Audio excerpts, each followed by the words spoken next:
Hello दोस्तों, आप सभी का स्वागत है आर एस एजुकेशन की यूट्यूब चैनल पे। आज हम चर्चा करेंगे परमाणु की संरचना, मॉडल, सिद्धांत, द्रव्यमान क्या होता है, समभारिक क्या होते हैं, आइसोबार क्या होते हैं, तो आइसोटोप्स क्या होते हैं, सारी चीज़ें हम पढ़ने वाले हैं।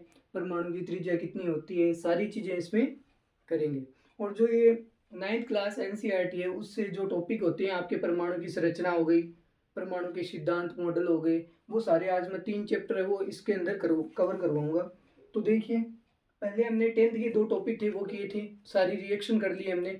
और जो सेकंड नंबर चैप्टर था पीएच स्केल वाला, वो भी हमने पूरा किया था। अम्लीय वर्षा क्या होती है, पीएच स्केल क्या होती है, सारा उसमें। तो आज हम करने वाले हैं, देखो पहला क्वेश्चन आपके लिए मैं लेके आया हूँ। निम्न में से रासायनिक संयोजन के नियम है। पहला बताना आपको, निम्न में से, विथ थ्योरी करवाऊंगा मैं इसके साथ में, निम्न में से रासायनिक संयोजन के नियम है। अब आपको ऑप्शन में देगा, फर्स्ट स्थिर अनुपात का नियम, स्थिर अनुपात का नियम। बी देगा आपको द्रव्यमान संरक्षण का नियम।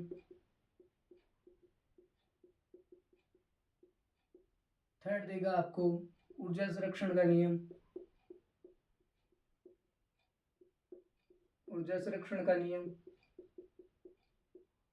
और फोर्थ आपको देगा A and B, both, both A and B, ऐसे भी कह सकते हैं, बोथ ए एंड बी। तो आपको देखो क्या बताना है कि निम्न में से रासायनिक संयोजन की नियम।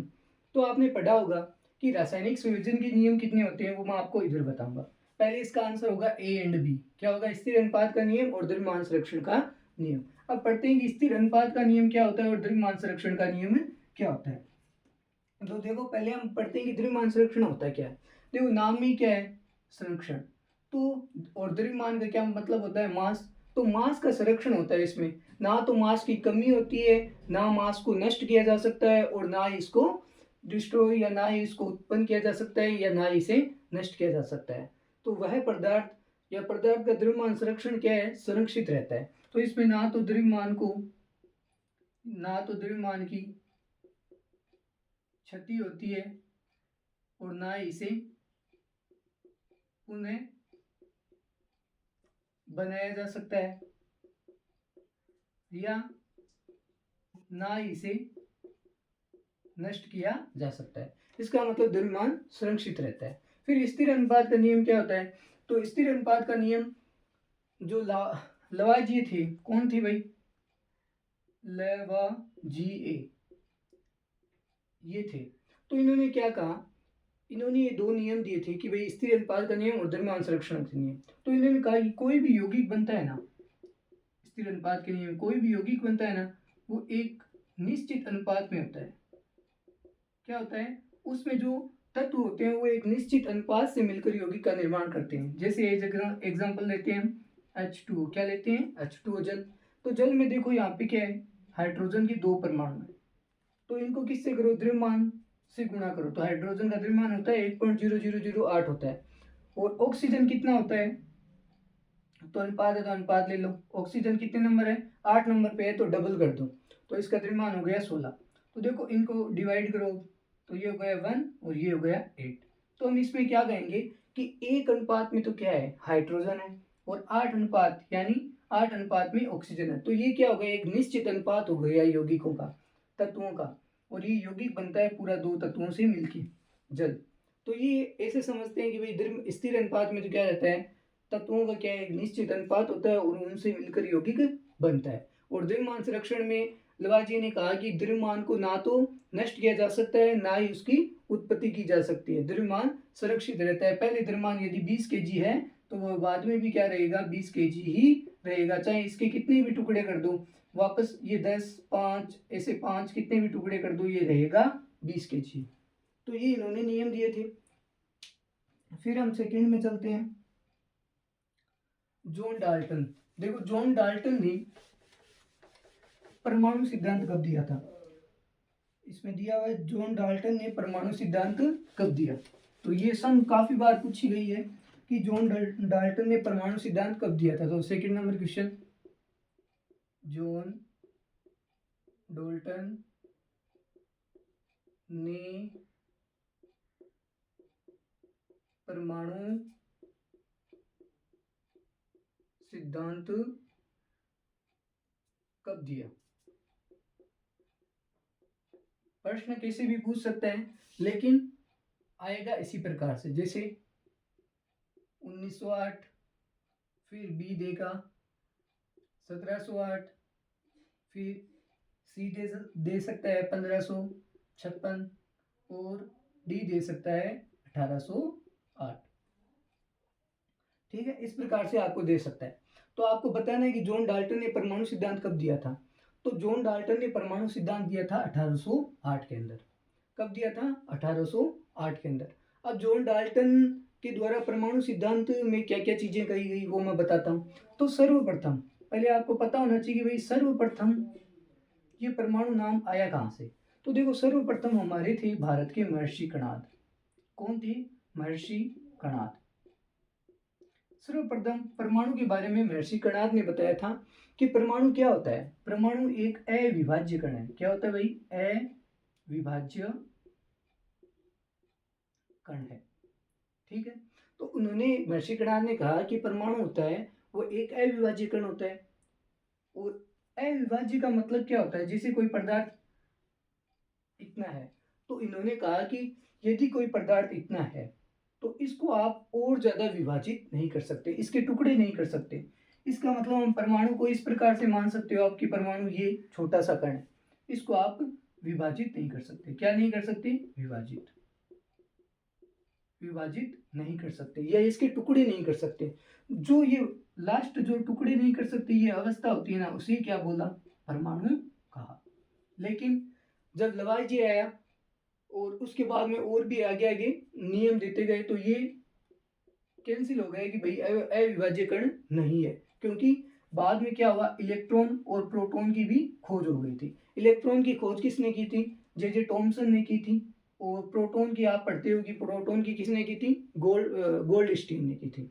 और सर्वप्रथम प्रोटॉन नाम वगैरह का उच्चारण वगैरह या नाम किसने दिया था? रदरफोर्ड ने, वो भी बात आती है। लेकिन यदि आएगी प्रोटॉन की खोज किसने की, तो वो था गोल्डस्टीन। और इलेक्ट्रॉन की जे टॉमसन, और न्यूट्रॉन की किसने की थी? जेम्स चैडविक ने। ये चीजें आपको पता होनी चाहिए, ये मैं आगे करवाऊंगा इनकी भी, कि द्रव्यमान क्या होता है, इनका आवेश क्या होता है, वो भी हम बातें पढ़ेंगे। तो ये चीजें आपको पता होनी चाहिए। जॉन डाल्टन ने 1808 में परमाणु सिद्धांत दिया था। और सर्वप्रथम परमाणु सिद्धांत को अविभाज्य कण कब किसने कहा था? महर्षि कणाद ने कहा था। तो अब आगे चलते हैं हम। अब से थर्ड नंबर क्वेश्चन देखिए, पूरा आपका क्लियर हो जाएगा जो परमाणु की संरचना से रिलेटेड सारे क्वेश्चन के जो डाउट होते हैं ना वो। फिर थर्ड क्वेश्चन देखो, IUPAC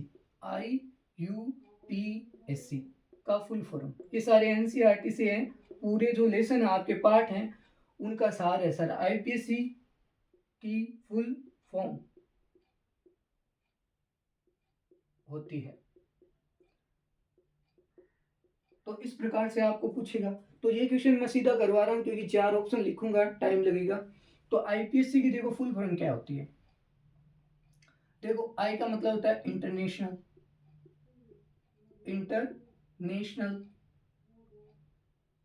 फिर क्या होता है यू का? International union.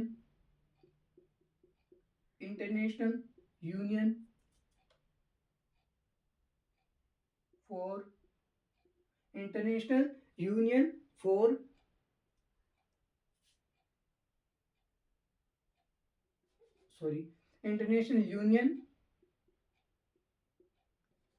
International union for pure applied chemistry. International union for pure applied chemistry.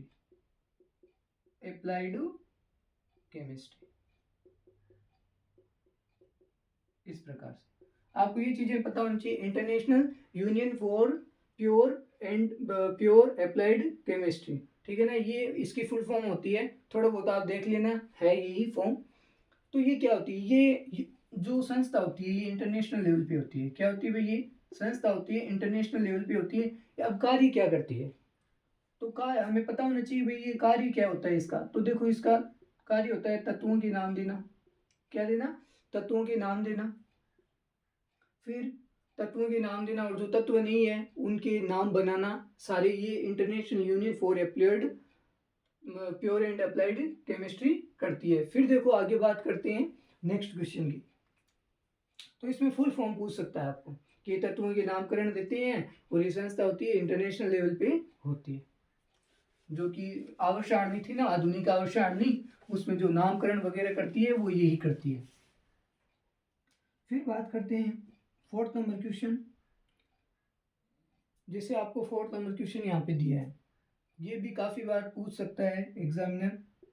4 into 10⁻23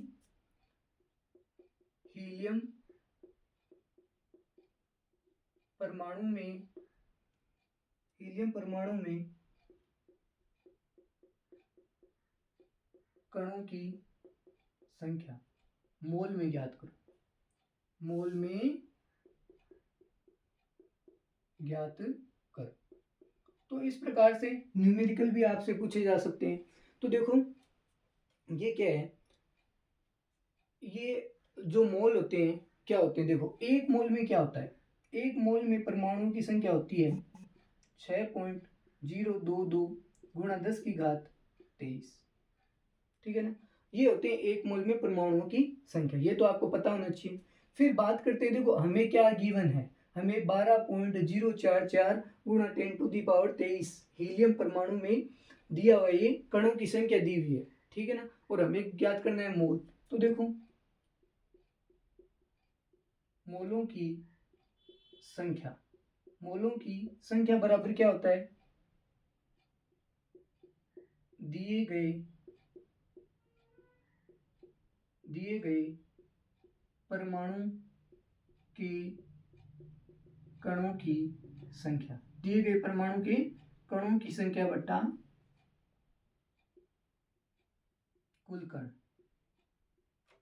तो देखो हमें कण कितने दिए हुए, ये दिए हुए, तो गिवन नंबर ऊपर लिखना है 12.044 10⁻23 अपॉन, अपॉन देखो एक मोल में कितने होते हैं परमाणुओं की संख्या या अणुओं की संख्या, तो 0.22 गुणा 10⁻23, ठीक है। इतने एक मोल में इतने अणुओं की संख्या होती है। तो देखो पॉइंट से पॉइंट कैंसिल आउट हो जाएगा, फिर ये इससे कैंसिल आउट हो जाएगा। फिर देखो ये डबल है इसका, 2 दूनी 4, 2 दूनी 4, 6 दूनी 12, तो इसमें कितने आ जाएंगे भाई, 2 आ जाएंगे। कितने आएंगे, मोलों की संख्या कितनी आ जाएगी, इसमें 2 मोल आएंगे। कितने आएंगे भाई, 2 मोल आ जाएंगे। इस प्रकार से आपको ज्ञात करना है। और नंबर ऑफ मोल को हम एन से रिप्रेजेंट करते हैं, तो ये भी आपको पता होना चाहिए। फिर देखो नेक्स्ट न्यूमेरिकल और जो बन सकता है वो भी मैं आपको बताता हूँ।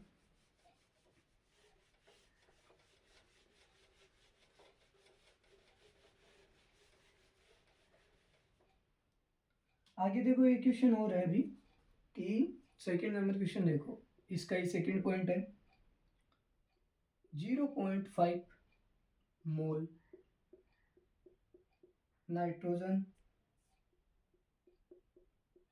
गैस दी हुई है। इसमें क्या ज्ञात करना है, अणु मोल, अणु मोल से द्रव्यमान ज्ञात करो, द्रव्यमान ज्ञात कर। ऐसे दे सकता है कि अणु जो इतने आपको दे रखे हैं मोल, इस अणु के अंदर नाइट्रोजन में, तो आपको क्या ज्ञात करनी है, इसमें आपको द्रव्यमान ज्ञात करना है। क्या ज्ञात करना है भाई, फर्स्ट ऑफ ऑल आपको क्या ज्ञात करना है, मास ज्ञात करना है, द्रव्यमान, मास फाइंड आउट करना है। फिर आपको मोल कितने दिए हुए हैं, तो मोल आपको गिवन है 0.5, ठीक है। तो अब देखो हमारा फॉर्मूला क्या होता है,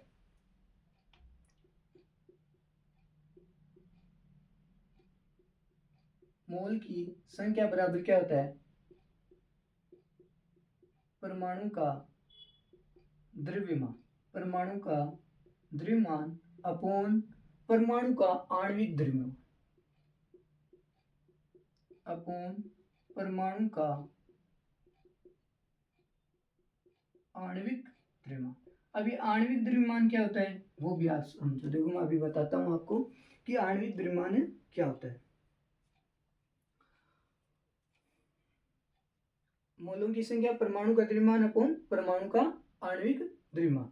तो देखो आपको दिया हुआ है मोल की संख्या, तो आप यहाँ पे लिखो 0.5 इक्वल टू, फिर देखो मास हमें ज्ञात करना है, तो मास हमें ज्ञात करना है, फाइंड आउट। फिर देखो परमाणु का आणविक द्रव्यमान, तो यहाँ पे क्या दिया हुआ है, नाइट्रोजन गैस दी हुई, तो इनमें नाइट्रोजन गैस का क्या ज्ञात करना है, आणविक द्रव्यमान। तो देखो आणविक द्रव्यमान क्या होता है भाई, जितने अणु होते हैं ना उनको क्या करना है, आपको जोड़ देना है। जैसे ये तो है N2 है, जैसे हमें कह दे कि भाई NaCl का आणविक द्रव्यमान ज्ञात करो, जैसे NaCl का तो द्रव्यमान को, दोनों के द्रव्यमान को हमें क्या करना है, जोड़ देना होता है। जैसे Na कितने नंबर पे आता है, Na कितने नंबर पे आता है, 11 नंबर पे, लेकिन इसका द्रव्यमान क्या होता है, 23 होता है। प्लस क्लोरीन कितने नंबर पे आता है, 17 पे, लेकिन इसका द्रव्यमान कितना होता है, 35.5 होता है। तो दोनों को जो जोड़ेगा ना, वो जो जोड़ आएगा, इसका योग आएगा, उसी कहते हैं आणविक द्रव्यमान। क्या कहते हैं भाई इसे, आणविक द्रव्यमान।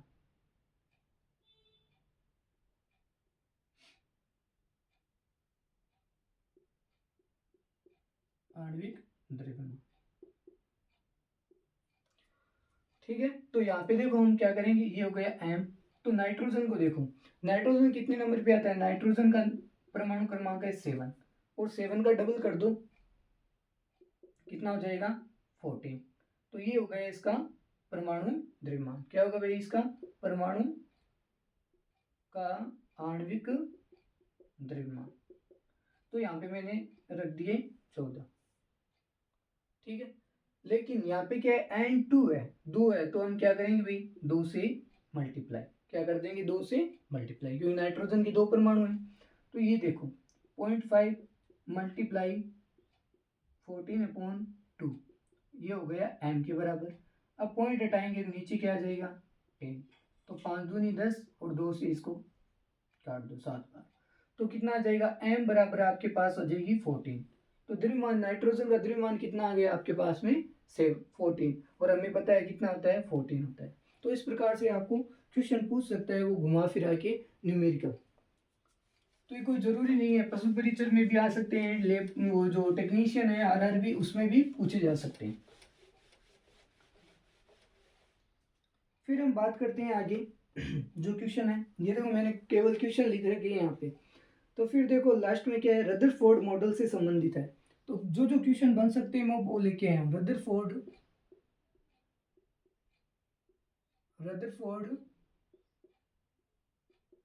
मॉडल से, रदरफोर्ड मॉडल से संबंधित है। तो आपको क्या देगा, पॉइंट दे देगा कि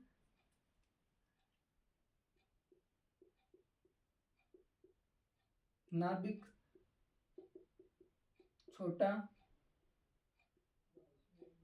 छोटा होता है परमाणु से, नाभिक छोटा होता है परमाणु से। फिर बी में ऐसे दे सकता है, सोने की पन्नी ली, सोने की पन्नी। फिर सी ऑप्शन हो सकता है, इलेक्ट्रॉन वृत्ताकार पथ पर, इलेक्ट्रॉन का वृत्ताकार पथ पर गति करना। और थर्ड नंबर दे सकता है A, B एंड C। क्या दे सकता है, A, B एंड C, तीनों को दे सकता है। तो देखो अभी देखो टाइपिंग तो बढ़िया नहीं हो रही है, और जो लिखावट है वो भी खराब आ रही है, क्योंकि मेरा पढ़ाने का जो फोकस है वो ज़्यादा से ज़्यादा पढ़ाना है आपको। तो देखो मैं अभी तीनों चीज़ें आपको क्लियर करता हूँ। तो पहले होता है नाभिक छोटा होता है परमाणु से, रदरफोर्ड ने ऐसा कहा था। सोने की पन्नी ली थी, चलो वो भी देखते हैं। इलेक्ट्रॉन का वृत्ताकार पथ पर गति करना, तो ये सारी चीजें रदरफोर्ड ने अपने अपने जो मॉडल है उसमें काम में ली थी। तो पहले नाभिक छोटा होता है परमाणु से, ये भी उसने कहा था।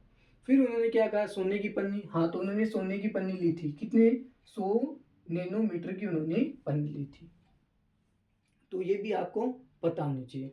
फिर इलेक्ट्रॉन का वृत्ताकार पथ पर गति करना, तो ये भी उन्होंने कहा था। लेकिन सबसे इंपॉर्टेंट ये चीज है, ये चीज क्या है, ये इनकी असफलता का कारण है। क्या है भाई, इनकी असफलता या आप कमी भी कह सकते हो, यही रदरफोर्ड की एक कमी थी। बाकी इन्होंने बताया था कि नाभिक छोटा होता है परमाणु से, नाभिक जो नाभिक में जो होता है परमाणु के अंदर नाभिक धनावेश होता है, यानी इन्होंने ये भी कहा था कि भाई नाभिक होता है, नाभिक धनावेश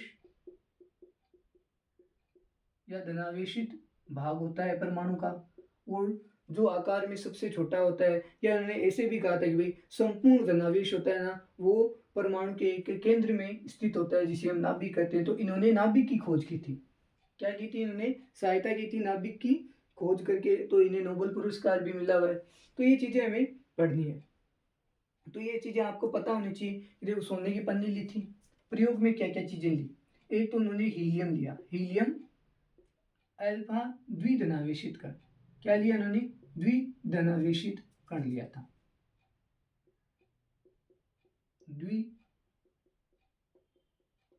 उन्होंने क्या लिया, द्विधनावेशित कण लिया। फिर उन्होंने क्या ली, सोने की पन्नी, गोल्ड फॉइल ली थी। तो ये चीजें भी आपको पता होनी चाहिए। फिर उन्होंने प्रेक्षण किया, तो उन्होंने 12,000 कण लिए थे। क्या उन्होंने, कोई कहता है 20,000, कोई 12, तो इस प्रकार से आपको पता होना चाहिए कि भाई हमें तो कंसेप्ट पे ध्यान रखना है। उन्होंने कहा कि सोने की पन्नी से क्या है, सभी कण सीधे निकल जाते हैं, और कुछ कण क्या होते हैं, छोटे से कोण से क्या हो जाते हैं, विक्षेपित हो जाते हैं। क्या हो जाते हैं, छोटे से कोण से विक्षेपित हो जाते हैं पन्नी से। और उन्होंने तीसरी बात क्या कही कि 12,000 कणों में से, क्या कहा उन्होंने, 12,000 कणों में से एक कण वापस आ जाता है। 12,000 कणों में से क्या होता है, एक कण वापस लौट आता है, एक कण वापस लौट आता है। तो इन्होंने 3 चीजें बताई थी अपने नियम में, कि सारे के सारे कण क्या है, सीधे निकल गए। फिर उन्होंने कहा कि कुछ कण थे जो परमाणु की पन्नी से क्या है, छोटे से कोण से क्या हो गए, विक्षेपित हो गए थे। फिर उन्होंने तीसरी बात कही कि 12,000 कणों में से एक कण लौटकर वापस आ जाता है। तो ये चीजें कही। और फिर कमियों की बात करते हैं, तो इनकी एक कमी ये थी कि इलेक्ट्रॉन का वृत्ताकार पथ पर गति करना। अब इसको समझते हैं कि ये कमी क्यों थी। अब हमें पता है कि परमाणु क्या होता है, एक गोले के रूप में हम संरचना पढ़ते हैं, जिसमें क्या होता है, संपूर्ण धनावेश नाभिक में होता है। तो इन्होंने कहा कि इलेक्ट्रॉन ना जो वृत्ताकार पथ में गति कर रहा है, क्या कर रहा है, वृत्ताकार पथ में गति। चलो ये भी सही बात है, लेकिन उन्होंने कहा कि वृत्ताकार पथ में गति कर रहा है, तो इसका खंडन कैसे हुआ, क्योंकि जो इलेक्ट्रॉन है वो अगर वृत्ताकार पथ में गति करता रहेगा तो वो क्या होगा, त्वरित होगा।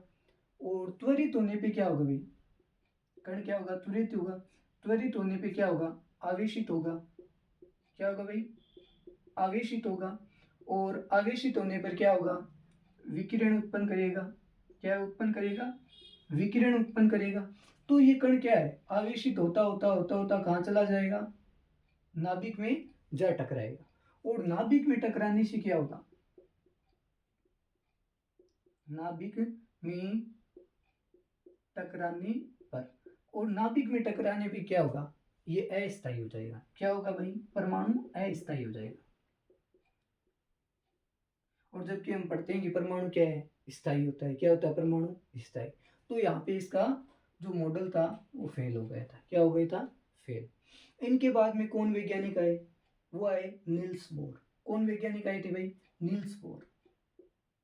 इन्होंने संशोधन किया। नील्स बोर ने क्या कहा था कि भाई परमाणु के जो इलेक्ट्रॉन होते हैं ना, वो निश्चित कक्षाओं में चक्कर लगाते हैं। क्या लगाते हैं भाई, निश्चित कक्षाओं में। इलेक्ट्रॉन निश्चित कक्षाओं में चक्कर लगाते हैं, और इलेक्ट्रॉन है जो चक्कर लगाते हैं तो उस समय क्या करते हैं, ऊर्जा भी उत्सर्जित करते हैं। ये चीजें उन्होंने भी कही थी, उत्सर्जित करते हैं। लेकिन उन्होंने इस बात को संशोधन किया, इस बात का कि इलेक्ट्रॉन निश्चित कक्षाओं में चक्कर लगाते हैं, जैसे कि एल, एम, एन, इस प्रकार से निश्चित कक्षाओं में चक्कर लगाते हैं। तो ये चीजें थी। फिर हम बात करेंगे आगे क्वेश्चन पे। तो देखो नेक्स्ट क्वेश्चन अब है, रदरफोर्ड की मॉडल की असफलता का कारण था। देखो असफलता का कारण, तो ये यहाँ पे क्लियर हो गया। रदरफोर्ड के मॉडल की असफलता का कारण क्या था, इलेक्ट्रॉन का वृत्ताकार पथ पर गति करना। क्यों? क्योंकि वह क्या होता है, धनावेशित होता है, धनावेशित होता है, त्वरित होता है, त्वरित होने पे धनावेशित हो गया या आवेशित हो जाता है। फिर क्या होता है, आवेशित होने पे क्या होता है, विकिरण उत्पन्न करता है और वह नाभिक में जाके गिर जाता है और उससे क्या होता है, अस्थायी अवस्था उत्पन्न हो जाती है। फिर बात करते हैं बोर मॉडल की अवधारणाएं। देखो अगर बोर का क्वेश्चन बनता है तो कैसे बनेगा, बोर के मॉडल की अवधारणा। बोर के मॉडल की अवधारणाएं है, पहला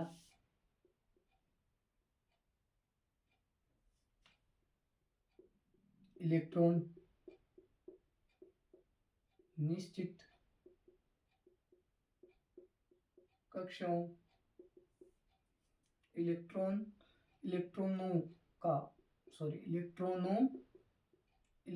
का निश्चित कक्षाओं में चक्कर लगाना। दूसरा, चक्कर लगाते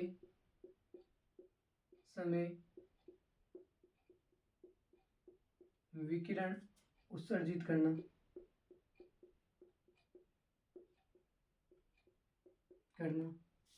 फिर सी ऑप्शन होगा A and B, both A and B, या डी होगा इनमें से कोई नहीं,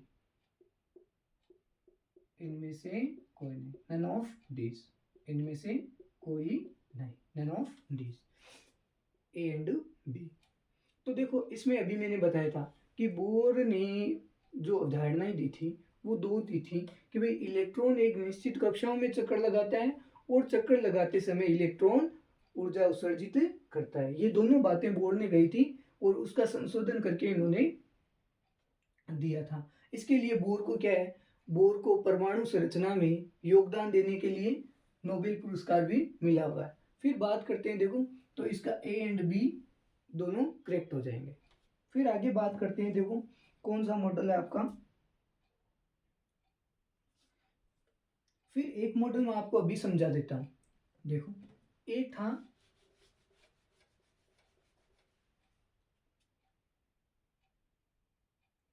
जे जे टॉमसन था। तो जे जे टॉमसन के मॉडल को समझो, ये काफी बार पूछा जाता है। जे जे टॉमसन का मॉडल क्या था और उन्होंने क्या कहा, उन्होंने परमाणु की संरचना को एक क्रिसमस के केक की भांति बताया। किसकी भांति, क्रिसमस केक की भांति बताया, जिसमें इलेक्ट्रॉन किस चीज में अवस्थित होते हैं, तो क्रिसमस केक की तरह इलेक्ट्रॉन सूखे मावे की तरह होते हैं। केक में क्या होते हैं, जो सूखा मावा होता है, सूखे मावे की भांति बताया कि इलेक्ट्रॉन होते हैं वो परमाणु में सूखे मावे की भांति होते हैं। फिर उन्होंने एक अपने मॉडल में एक चीज और बताई, जैसे हम जानते हैं कि तरबूजा, वाटरमेलन, अब तरबूजे में इन्होंने क्या बताया कि जो तरबूजे में बीज होते हैं, जो काले काले बीज होते हैं ना, उन्हें तो इन्होंने कहा इलेक्ट्रॉन, क्या कहा, इलेक्ट्रॉन। ठीक है। और जो इसका चारों ओर का भाग होता है, लाल भाग होता है, लाल भाग को इन्होंने कहा प्रोटॉन। क्या कहा था? प्रोटॉन। तो ये सारी चीजें, तो इनके अनुसार आपको पता होना चाहिए। कभी कभी ऐसे पूछ सकता है कि क्रिसमस केक का नियम किसने दिया, या क्रिसमस केक की भांति परमाणु की संरचना को किसने बताया था? तो जे थॉमसन। फिर ऐसे पूछ सकता है कि जो वाटर लेमन है वो परमाणु की कल्पना या परमाणु का वाटर लेमन का मॉडल किसने दिया? तो जे थॉमसन। या ऐसे भी पूछ सकता है परमाणु में उपस्थित लाल भाग को उन्होंने कहा, तो प्रोटॉन की भांति उन्होंने बताया। तो इस प्रकार से कुछ क्वेश्चन बन सकते हैं।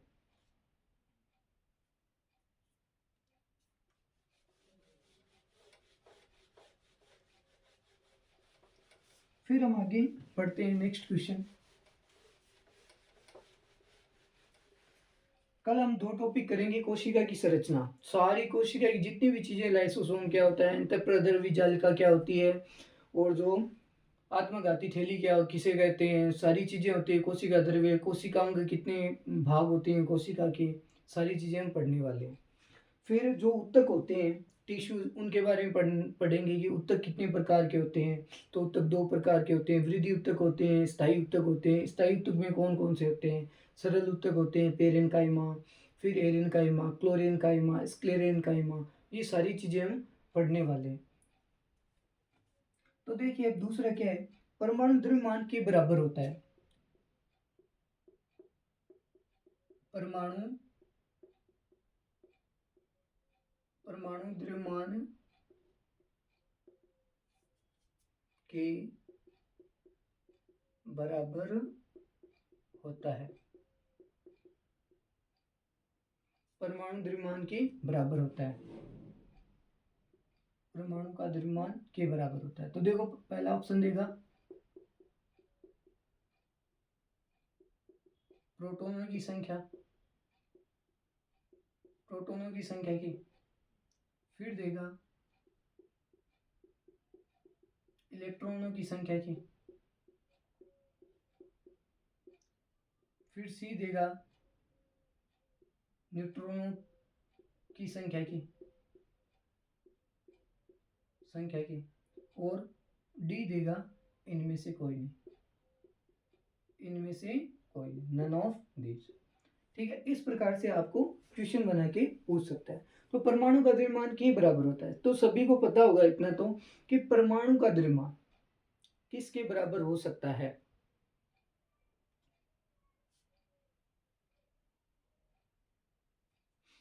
परमाणु, चलो एक ऑप्शन और देता हूं यहाँ पे, सॉरी, प्रोटॉन प्लस न्यूट्रॉन की संख्या के। तो आपको बताना है कि परमाणु का द्रव्यमान के बराबर होता है। तो देखो इसमें क्या होगा, सी ऑप्शन करेक्ट होगा। प्रोटोनों प्लस न्यूट्रॉनों की संख्या के बराबर होता है परमाणु का द्रव्यमान। अब देखिए तीनों चीजें समझिए। पहले तो हम बात करेंगे कि प्रोटॉन की खोज किसने की, फिर इलेक्ट्रॉन की किसने की, फिर न्यूट्रॉन की किसने की। तो देखो पहले प्रोटॉन की बात करते हैं। प्रोटॉन, प्रोटॉन की खोज किसने की, ये भी बात करेंगे। ये कौन सा आवेशित कण होता है? तो ये देखो आवेशित कण होता है धनावेशित। कौन सा कण होता है? धनावेशित। फिर बात करते हैं, ये तो प्रकृति हो गई, धनावेशित होता है। फिर खोजकर्ता कौन थे इसकी? खोजकर्ता थे गोल्डस्टीन। कौन थे भाई? गोल्डस्टीन। फिर बात करते हैं इसका द्रव्यमान कितना होता है, पूछ सकता है ये सारी चीजें। द्रव्यमान कितना होता है? 1.6722 या 26 भी हो सकता है, इंटू 10⁻⁴ 1.6726 गुणा 10 की पावर कितनी होती है भाई इसकी? 27 होती है, सॉरी कितनी होती है? 27 किलोग्राम। 27 किलोग्राम, ये आपको चीजें पता होनी चाहिए। फिर ऐसे ही हम प्रोटॉन की बात करते हैं कि प्रोटॉन हो गए। फिर इलेक्ट्रॉन की बात करते हैं कि इलेक्ट्रॉन की खोज किसने की? इलेक्ट्रॉन की खोज किसने की? तो इलेक्ट्रॉन क्या होता है? ऋणावेशित कण होता है। क्या होता है भाई? ऋणावेशित कण होता है। फिर क्या बात करते हैं हम खोजकर्ता की? तो खोजकर्ता कौन थे भाई इलेक्ट्रॉन के? जे जे टॉमसन। कौन थे भाई? जे टॉमसन थे। तभी तो देखो कणाद की जो अवधारणा थी, और आगे चल के कणाद की अवधारणा क्या हो गई? असफल हो गई, क्योंकि जे टॉमसन ने बताया था कि परमाणु में एक ऋणात्मक कण यानी इलेक्ट्रॉन भी उपस्थित होता है। तो यहाँ पे खंडन हो गया था। फिर बात करते हैं खोजकर्ता की बात द्रव्यमान की। तो द्रव्यमान देखो इसका कितना होता है? इसका द्रव्यमान होता है 9.1 गुणा 10 की घात माइनस 31 किलोग्राम। क्या होता है भाई? 9 गुणा 10 की घात 9.1 गुणा 10 की घात माइनस 31 किलोग्राम। फिर बात करते हैं इन पे आवेश। तो ये धनावेशित होता है और ये ऋणावेशित होता है। तो देखो इनमें परिणाम में जो आवेश होता है वो परिणाम में तो समान होता है, लेकिन प्रकृति इनकी अलग अलग है। जैसे इनका आवेश कितना होता है? 1.6 गुणा 10 की घात माइनस 19 कूलम, ये प्लस में होता है। लेकिन इलेक्ट्रॉन पे आवेश कितना होता है? माइनस में होता है। 1.6 गुणा 10 की घात माइनस 19 कूलम। तो ये काफी बार पूछा गया है, और कभी कभी इतने भी पूछते हैं कि भाई 1 कूलम आवेश में इलेक्ट्रॉनों की संख्या कितनी होती है? तो 6.25 गुणा 10 की घात माइनस 18, ये भी पता होना चाहिए। तो ये चीजें पूछता है। फिर बात आती है न्यूट्रॉन की। फिर न्यूट्रॉन की बात करते हैं हम। न्यूट्रॉन न्यूट्रॉन की खोजकर्ता कौन थे भाई? James Chadwick. James Chadwick. फिर बात करते हैं किसकी? प्रकृति की। तो ये होता है उदासीन। क्या होता है? ये न्यूट्रल होता है। क्या होता है भाई? उदासीन। थर्ड नंबर बात करते हैं। तो देखो ना तो इस पे ऋणावेशित होता है ना ये धनावेशित होता है। क्या होता है? उदासीन होता है। फिर बात करते हैं आगे कि इसका द्रव्यमान कितना है। तो ये द्रव्यमान प्रोटॉन के बराबर होता है, लेकिन प्रोटॉन से कुछ अधिक होता है। जैसे 1.67, वहां पे कितने है भाई? 2.6 है, तो यहाँ पे 5.7 या 4.7 हो जाएगा। आप देख लेना, 4.7 इंटू 10 की घात माइनस 31। जितना उसमें होता है उतना ही ये यहाँ पे होता है, लेकिन थोड़ा सा ज्यादा होता है। तो कोई कोई क्वेश्चन पूछ सकता है कि प्रोटॉन के द्रव्यमान से न्यूट्रॉन का द्रव्यमान होता है तो क्या होता है? अधिक होता है भाई। फिर आगे करते हैं बात। तो ये सारी चीजें मैंने आपको पढ़ाई है। प्रोटॉन धनावेशित कण होता है, खोजकर्ता गोल्डस्टीन होते हैं, द्रव्यमान 1.67 26 गुणा 10 की घात माइनस 27 किलोग्राम होता है, और ये धनावेशित होता है तो चार्ज 1.6 गुणा 10 की घात 19 कूलम होता है माइनस का। और इलेक्ट्रॉन की खोज किसने की थी? जे टॉमसन ने की थी। ऋणावेशित कण होता है, माइनस चार्ज होता है, और 9.1 गुणा 10 की घात माइनस 31 किलोग्राम होता है। न्यूट्रॉन की जेम्स चैडविक ने की थी, उदासीन कण होता है, और 1.6747 गुणा 10 की घात माइनस 31 केजी इसका द्रव्यमान होता है। तो अब आगे चलते हैं और चीजें पढ़ते हैं। अभी आगे वाला क्वेश्चन है छोटा, लेकिन बहुत सारी चीजें इसके अंदर आपको मैं पढ़ाने वाला हूँ। ये मैंने क्वेश्चन बनाए थे 10, तो 10 क्वेश्चन में आपके लगभग 50-60 क्वेश्चन हो रखे हैं। वो कैसे भी पूछ सकता है कि द्रव्यमान बताओ, खोज किसने की थी, को से रिलेटेड, आवेश से रिलेटेड, कण की प्रकृति से रिलेटेड, ऐसे बन सकते हैं। तो देखो नेक्स्ट क्वेश्चन था परमाणु में उदासीन कण क्या होता है? तो ये आप बता दो कि क्या होता है? न्यूट्रॉन। फिर समस्थानिक में समान रहता है। अब ये चीज पढ़ो आप। समस्थानिक में समस्थानिक में समान होता है। समस्थानिक में समान होता है। तो देखो समस्थानिकों में क्या चीज समान होती है? मैं आपको ऑप्शन देता हूं पहले। समस्थानिकों में क्या चीज समान होती है? प्रोटॉनों की संख्या। फिर बी न्यूट्रॉनों की संख्या। सी प्रोटॉन एंड न्यूट्रॉन की संख्या। डी नन ऑफ दीज, क्या होगा, नन ऑफ दीज, इनमें से कोई नहीं। तो इसका आंसर बताओ आप क्या होगा। समस्थानिकों में समान रहता है या समान होता है, क्या समान होता है भाई। तो देखो इसमें क्या समान होंगे, प्रोटोनों की संख्या समान होती है। अब मैं ट्रिक बताता हूँ कैसे याद करते हैं। आइसोटोप और आइसोबार ये दोनों चीजें होती हैं, इंग्लिश में क्या बोलते हैं, आइसोटोप और आइसोबार। देखो एक होता है समस्थानिक, मैंने तो ऐसे याद कर रखा है, मैं भी कभी कभी कंफ्यूज हो जाता था पहले। समस्थानिक, देखो स्थान इनका क्या है, सेम। क्या है भाई, स्थान क्या है, सम का मतलब समान, सम का मतलब समान, और स्थानिक का मतलब स्थान। तो हमें पता है कि परमाणु में प्रोटॉनों की संख्या के आधार पर तो करते ही हैं, वैसे तो द्रव्यमान संख्या के आधार पर, लेकिन हम ऐसे समझ सकते हैं कि समान और स्थान, तो प्रोटॉनों की संख्या इनमें समान होगी। किनकी, प्रोटॉनों की संख्या। क्योंकि नाइट जैसे प्रोटोनों की संख्या कितनी होती है, हाइड्रोजन में 1 होती है, फिर हीलियम में 2 होती है, फिर लिथियम में 3, इस प्रकार से चलती जाती है। फिर देखो समभारिक क्या होते हैं, समभारिक। अब देखो समभारिक में क्या है, समान, ठीक है, और भारिक का मतलब भार, क्या होता है, भार, तो जिसे हम द्रव्यमान भी कहते हैं।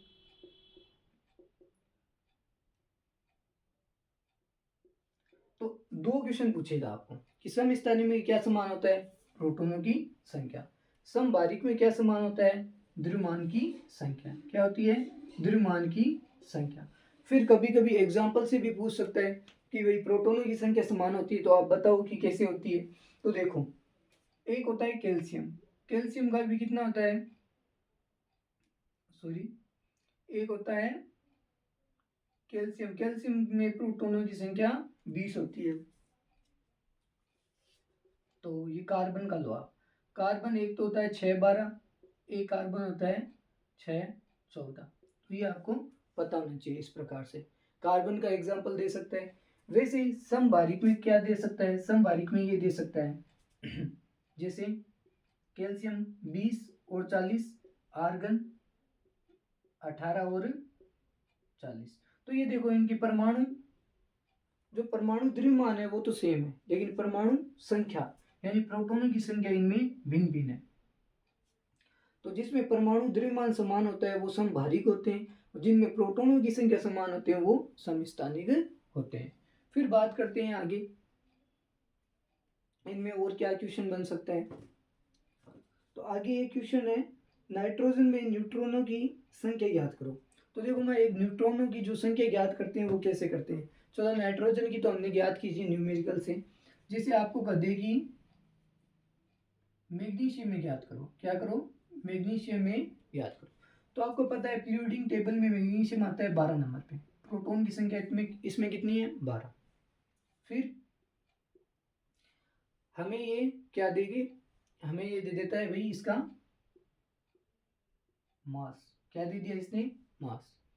तो देखो हमें क्या ज्ञात करना है, हमें न्यूट्रॉनों की संख्या ज्ञात करनी है। तो न्यूट्रॉनों की संख्या का सीधा सा फॉर्मूला है मास माइनस प्रोटॉनों की संख्या। तो देखो n बराबर क्या होगा, 24 माइनस 12, तो न्यूट्रॉन कितने आ जाएंगे, 12।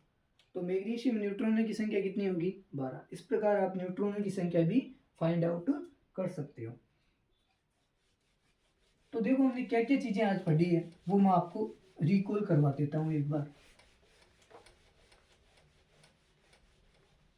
ये सारा एनसीईआरटी बेस्ड है, मेरा कोई एक भी शब्द इसमें ऐसे नहीं कि मैंने कोई संशोधन किया है या संशोधन करके बता रहा। तो देखो पहले हमने मॉडल पढ़े, क्या पढ़े, मॉडल। तो पहले हमने कणाद के बारे में पढ़ा कि महर्षि कणाद थे, उन्होंने अविभाज्य कण कहा परमाणु को। फिर परमाणु के बाद में, इनके बाद में कौन आया था, डाल्टन, डाल्टन आया था। डाल्टन ने भी 5 प्रकार से अपने जो नियम टाइप में दिए थे कि भाई, डाल्टन ने कहा था कि जो परमाणु है उनको क्या करते हैं, स्थिर अनुपात के नियम का पालन करेंगे, स्थिर अनुपात के बाद में रासायनिक संयोजन के जो नियम होते हैं उनका भी पालन करेंगे, जिनमें स्थिर अनुपात और द्रव्यमान संरक्षण नियम है, इनका पालन करेंगे, इस प्रकार से उन्होंने बताया। और उन्होंने कहा कि भाई जो यौगिक बनेगा वो एक तत्वों के निश्चित अनुपात से मिलकर बनेगा। इस प्रकार से इन्होंने 5 या 6 पॉइंट दिए थे। फिर आगे आए थे डाल्टन के बाद में जे थॉमसन। अब जे थॉमसन ने क्या कहा? जे थॉमसन ने कहा था, इन्होंने इन दोनों की अवधारणा को कैंसिल किया। कैसे? क्योंकि इन्होंने इलेक्ट्रॉन की खोज कर दी। क्या की भाई? इन्होंने इलेक्ट्रॉन की खोज। तो इन्होंने खंडन किया कि परमाणु क्या है? अविभाज्य कण नहीं है। क्या नहीं भाई? परमाणु अविभाज्य कण नहीं है, क्योंकि परमाणु में क्या होता है? प्रोटॉन और इलेक्ट्रॉन की भी खोज हो चुकी थी। फिर आगे आते हैं जे थॉमसन के बाद में रदरफोर्ड। जो आपके 9th में वो पढ़ा रहा हूं आपको, रदरफोर्ड आए। इन्होंने कहा, जे थॉमसन ने जो बातें बताई थी, उन्होंने फिर रदरफोर्ड ने थोड़ा और संशोधन किया और उन्होंने क्या की? नाभिक की खोज की। नाभिक की खोज की। और साथ में नाभिक की खोज के साथ में भी इन्होंने रेडियो धर्मिता, यानी रेडियो जो तत्व होते हैं उनके बारे में भी बताया था, या उनकी भी साथ में खोज की थी। इसीलिए इन्हें नोबेल पुरस्कार भी दिया गया। ये चीजें आपको पता होनी चाहिए। फिर रदरफोर्ड के बाद में कौन आए भाई? फिर रदरफोर्ड के बाद में आए थे नील्स बोर।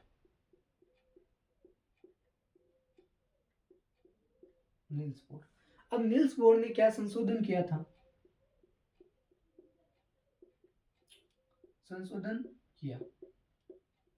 इन्होंने कहा कि जो परमाणु है, परमाणु में जो इलेक्ट्रॉन है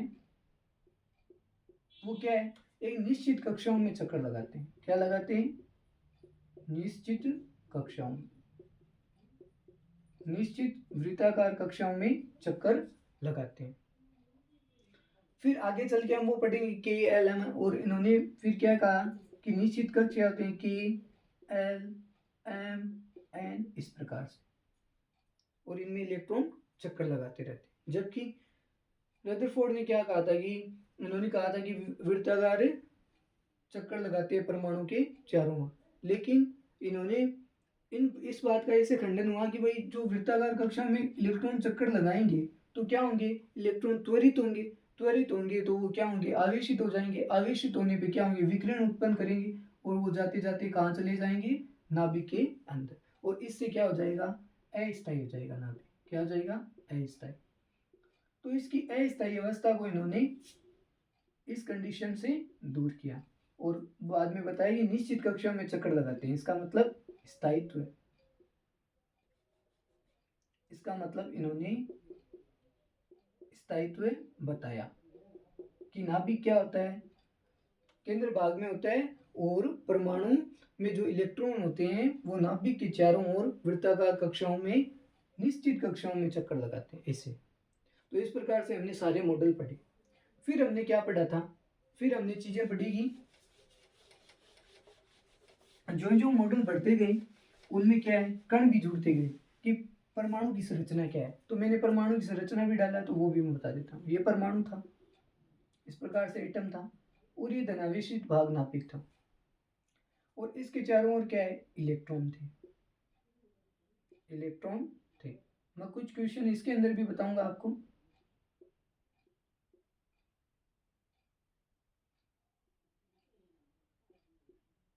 इस प्रकार से अब देखो, किसी भी परमाणु में इलेक्ट्रॉन बढ़ने का सूत्र क्या होता है? तो ये होता है 2n²। इलेक्ट्रॉन बढ़ने का सूत्र, ठीक है। किसी भी कोश में इलेक्ट्रॉन बढ़ने का सूत्र क्या होता है? 2n²। फिर बात करते हैं, ये हो गया कि ये हो गया है। तो बाह्यतम कोश में, बाह्यतम कोश में जो इलेक्ट्रॉन शेष होते हैं उसे परमाणु की संयोजकता कहते हैं। तो ये भी काफी बार पूछा गया है कि संयोजन शक्ति क्या होती है, संयोजकता क्या होती है। तो परमाणु के जो लास्ट में जो इलेक्ट्रॉन बचते हैं ना, उन्हें कहते हैं। जैसे मैं एग्जांपल लेता हूँ सोडियम का। क्या लेता हूँ, सोडियम। सोडियम है 11 नंबर पे, तो देखो 2 इलेक्ट्रॉन यहाँ पे, फिर 8 इलेक्ट्रॉन यहाँ पे हो गई, फिर ये 1 इलेक्ट्रॉन यहाँ पे शेष रह गया, तो ये क्या होगी, सोडियम की संयोजकता +1। तो इस प्रकार से फिर हमने कुछ चीजें पढ़ी कि भाई जो प्रोटॉन और न्यूट्रॉन होता है इसे क्या बोलते हैं, इसे बोलते हैं न्यूक्लियस। क्या बोलते हैं, न्यूक्लियस, जिसमें क्या होता है, सारा का सारा धनावेश उपस्थित होता है, और ये जो चारों ओर होते हैं इलेक्ट्रॉन होते हैं। तो इस प्रकार से तो पहले जो कोष होता है 2 इलेक्ट्रॉन, फिर 8 भरे जाते हैं, फिर ऐसे करके आप यहाँ पे देख सकते हो तीसरे में कितने भरेंगे, 2 गुणा 3 की स्क्वायर, तो 2 गुणा 9, यानी तीसरे में 18 भरे जाएंगे। यदि 18 नहीं है तो जो बाह्यतम कोष में इलेक्ट्रॉन होंगे वो संयोजकता कहलाएगी। फिर परमाणु एक दूसरे से संयोजन करके क्या बनाते हैं, यौगिक बनाते हैं। फिर बात करते हैं आगे, तो मैंने बताया था प्रोटॉन, न्यूट्रॉन और इलेक्ट्रॉन, ये धनावेशित था, ये उदासीन था, और ये ऋणावेशित था। मैंने इनके बारे में बताया था। इसकी गोल्डस्टीन ने की थी, इसकी जेम्स चैडविक ने, और इन्होंने जे टॉमसन ने। तो मैंने आज सारी चीज़ें आपको बताई है। फिर हम जो नेक्स्ट क्लास होगी उसमें कोशिका और कोशिका के बारे में, कोशिका कितने होते हैं, कोशिका द्रव्य क्या होता है, प्रोकैरियोटिक कोशिका क्या होती है, यूकैरियोटिक कोशिका क्या होती है, ये सारी चीज़ें हम पढ़ने वाले हैं। माइटोकॉन्ड्रिया क्या होता है, गाल्जी इकाई क्या होती है, ये सारी चीज़ें हम करेंगे 1 बाई 1 करके। तो धन्यवाद। यदि आपको अच्छी लगी है, सारी एनसीईआरटी बेस्ड क्लास है, अच्छी लगी है तो देखना भाई क्लास को। जय मां करनी।